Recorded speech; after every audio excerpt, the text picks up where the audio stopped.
So, check, radio check. I want to thank everybody for taking time out of their busy schedules and hopping on our call today. Chris Lester, I'm going to be your presenter today. If you're out there in the virtual world and you're seeing this for the first time, the format is that we will conduct a topic, discussion on some financial topic. And we are now following up with a conversation that we did last week, which were the four questions that you need to know the answers to for your retirement. And then I'm going to take you into a tool and a calculator that I've done a deeper dive into and share with you what it can do for you. And if you want to go from there, we certainly will. So, the question that we want to ask is on a scale of 1 to 10, how well do you feel you're prepared for retirement?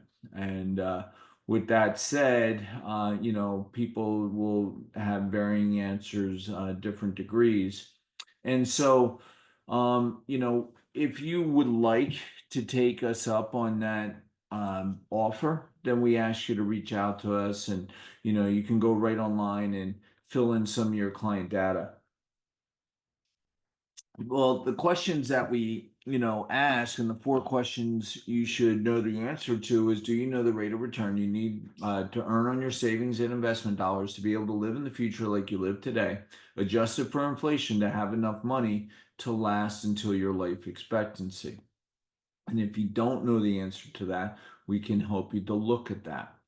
How much do you need to save? Do you know how much you need to save on a monthly or annual basis to accumulate enough money by your retirement to live on at the same standard of living you are today? Do you know when to retire? Do you know how long you will need to work before you can retire and have enough money to live on until your life expectancy? And then, do you know how much you will need to reduce your future standard of living during your retirement if you don't do something different than what you are doing? So those are the slides we went through last week. And now what I said I would do, the next part of this conversation is introduce you to some of the tools that we have within the Circle of Wealth and being a master mentor. So this right here is what we're going to talk about. I'm going to now switch off screen and go to the actual live demonstration. And so when we come over here and we're on the Circle of Wealth and it's in my, that's my tool, my calculator. So when I click on this, I know there's a lot going on here. And I'm going to take a minute and slow down and help us to understand what it is we're looking at and why. So, if when I'm speaking with folks, and I had a client on this morning, and I said, when you look at this picture, what do you see? And their response is, well, I see some tanks, I see some, looks like plumbing, some pipes, and some valves. And I said, correct. And the reason I gravitate towards this is because my background is mechanical engineering, and I was a plumber in the Navy. So I have a sort of I'm hardwired to take things apart and put them back together. And I like the analogy because what all this sort of represents is, money and then plumbing. And what typically runs through plumbing is water. And money and water have very common similarities. So, what I'd like to do is take you through and help you to sort of understand what these tanks mean and then how each of your pictures will be different. So, the first thing I'm going to do is remove two of the tanks, and that's the house and the loan. So, now we're looking at three tanks, and I'm going to focus here initially on this tank here to the left, this big tank. And I'm going to turn on this pen here. And I'm going to say, this is all the income. Sorry, I did not turn that on, so I have to close that out. So if I hit here, I think user error. So I'll pause, that's why. All right, so this income, this tank, lifetime capital potential, is bigger than every other tank on the screen. because what it's trying to do is represent and show you and capture mathematically all the income that is going to come to you and through you while you're on this planet. So what happens here is as this money comes in here, it's going to flow down, excuse my skill sets, and come out of the tank, and it's going to flow out and through until we get to this brass valve here. Now, this tank is representative of all the dollars that we will earn while we're alive. No money stays here, it only passes through. So if we were to capture that number, it's a pretty large number, and it's finite if we actually knew when we were going to die. But the reason it stops at this brass filter is because everything must pass through a tax filter. And depending on your tax brackets, depending on what you're doing and how much you're saving and where it's going, it then will pass on into our lifestyle. And that lifestyle now will then go on and out. And whatever it is, once it's there and we paid the tax man and we've paid whatever it is for our houses, for our cars, for college, eating out, clothing, entertainment, technology, it's gone forever. So why this is so important is because a lot of us, now I'm going to pause this, I'm going to clear this, and I'm going to change the burn rate to 100%. A lot of people that I meet with, we know we need to save, but if we're younger, we tend to live paycheck to paycheck. But as we get employed, we have 401ks. We have 401ks, so we know we should save. But whether we're saving at work or on our own, I think it's important to point out that it takes conscious effort. Sorry. What is that? There we go. Takes conscious effort. If we want to save money, it needs to go up, and it's going to come up to this diverter valve, and it can either go into the investment tank or the savings tank. Now, these tanks have different features, and depending on how it got into the tank will determine the tax environment that it goes into. But the reason that we know that we should save for the future is if I turn around and I say, hey, I've saved X amount, and again, we don't know the tax rate, so we've saved it, and now I've put money into my savings account, my safe money, and again, we don't know how it's going to be taxed depending on how we got it in there. Well, once we turn off our income, whatever we've accumulated here now has to last us, because now it will fund our future lifestyle. So it's going to come back out the tank. And depending on how it got into the tank will determine the tax rate and also what can we live on. I find that this is an important visual because one of the mistakes that folks end up doing, I say mistakes, I say it's normal that people realize they should be taking and saving money. Saving money takes conscious effort. So what we do is we say, hey, I'm going to, while I'm working, I'm going to bypass my income and drop directly into this investment tank. And in doing so, right, that's a 401k, a 403b, something while I'm working so that I save money, but we haven't paid tax on it yet. But there's another variable that I want to point out here, and it's really important. And I think anybody that's been paying attention lately realizes that there's volatility in the market. This tank does not have a lid on it. And the reason it doesn't have a lid is because it's subject to risk. And that risk is volatility, and it can evaporate just like that. Here was your account value. It was a 401k, and now it's a 201k. And this is what we try and show folks. And depending on where they are in their retirement, we can start to help people to understand. And we've had a pretty good run in the S&P and the Russell and equities and things that we've been making money. And we tend to forget that we're exposed to this risk.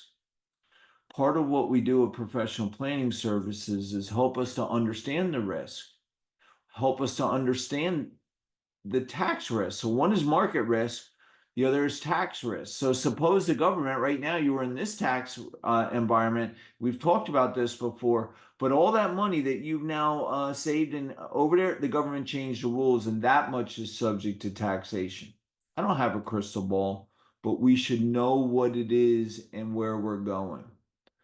So, this is what I wanted to show you today, because once this dries up, whatever we've saved is now subject. It has to last us for the next 20, 25, 30 years on this planet. And that's what I find is that most folks are taking more risks than they knew that they were or should be taking. So what I encourage everybody to do is just to, let us help you.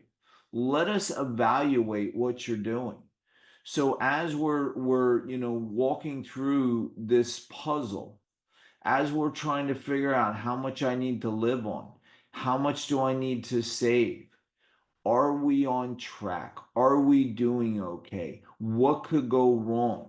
It's these tools, these perspectives, this guidance that we offer to help us minimize mistakes along the way.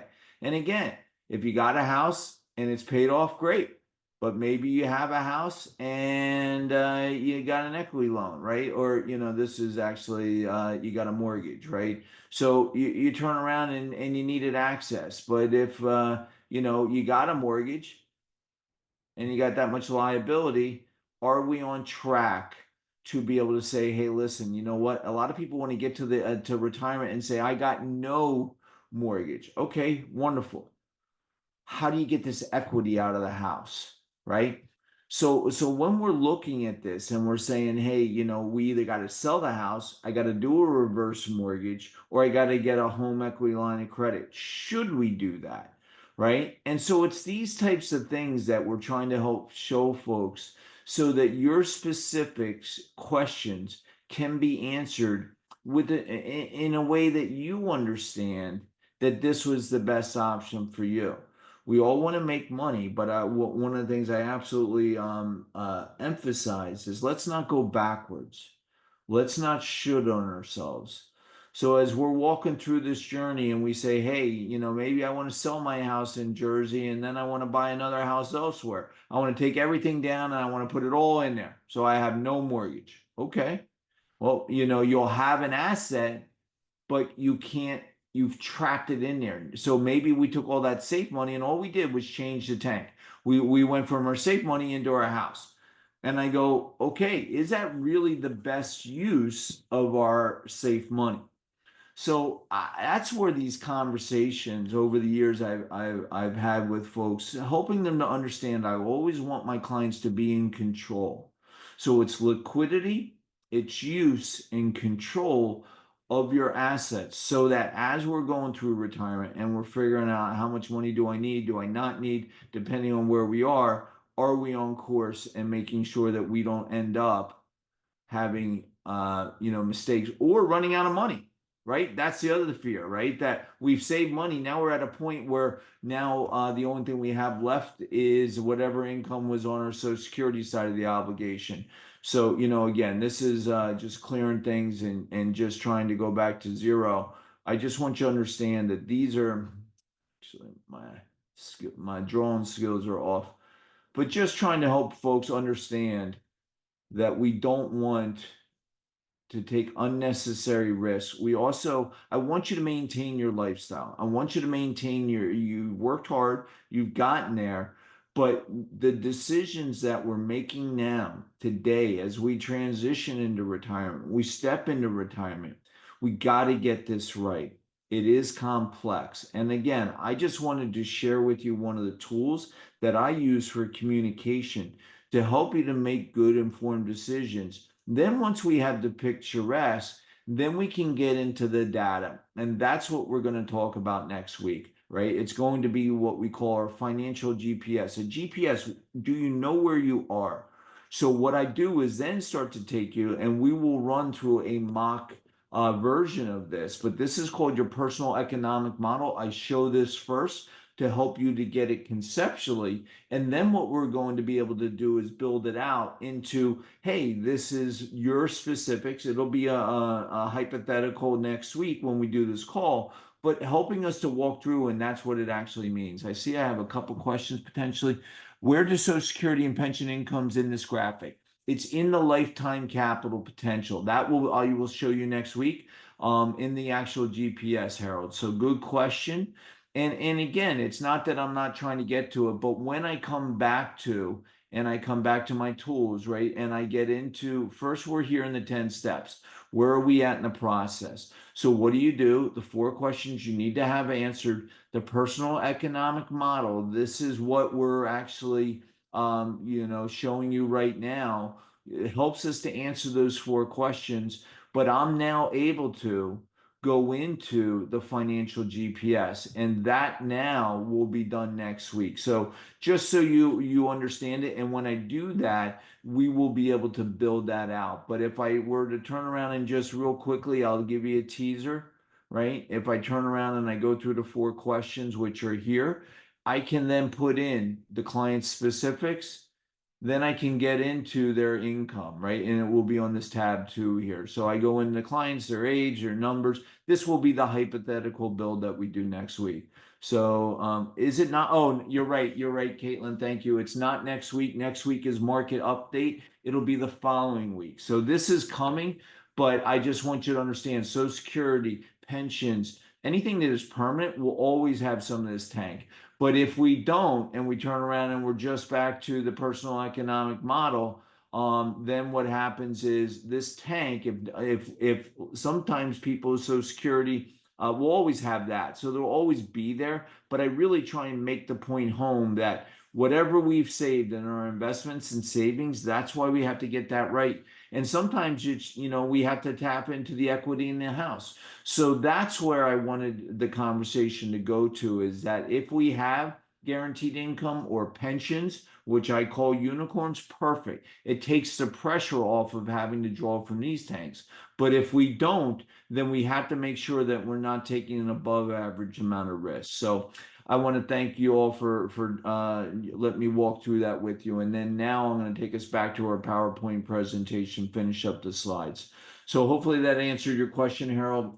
So Social Security, it is one of the things that we've paid into as taxpayer. That's where your FICA goes to. And that's from the Federal Insurance Contributions Act. That's what FICA stands for. That's what we're doing. It is complex. Getting and maximizing the amount of money that we get, you have to understand how it works. A lot of people hear a lot of information, either water cooler advice, next door neighbor, talking head. Social Security is going to be bankrupt. It's not going to be there. It's under pressure, but it will be there for everybody that's our age on this call. It'll be there. They will have to make adjustments once you start to understand, and especially what the current administration is talking about. No taxes on Social Security. Okay, that's great conceptually, but there's a component of that actually uses the tax revenue that comes from Social Security to help pay for those benefits as part of the trust fund. So as you start to understand that, you go, wow, this is complex. I do need to get this rate. But one of the things that I see is people will take it early, end up taking a haircut when they could end up getting a benefit, and then they put themselves in this trap where that money, it's called RMDs, required minimum distributions. Remember, our IRAs, 403bs, 401ks, we have not paid tax on that money. Well, what a lot of people find out inadvertently as they're walking through retirement is that they end up finding out, oh, I collected Social Security. Oh, I need money for my IRA, which impacted the taxation of their Social Security. Oh, I didn't mean to do that. So they defer it to the future.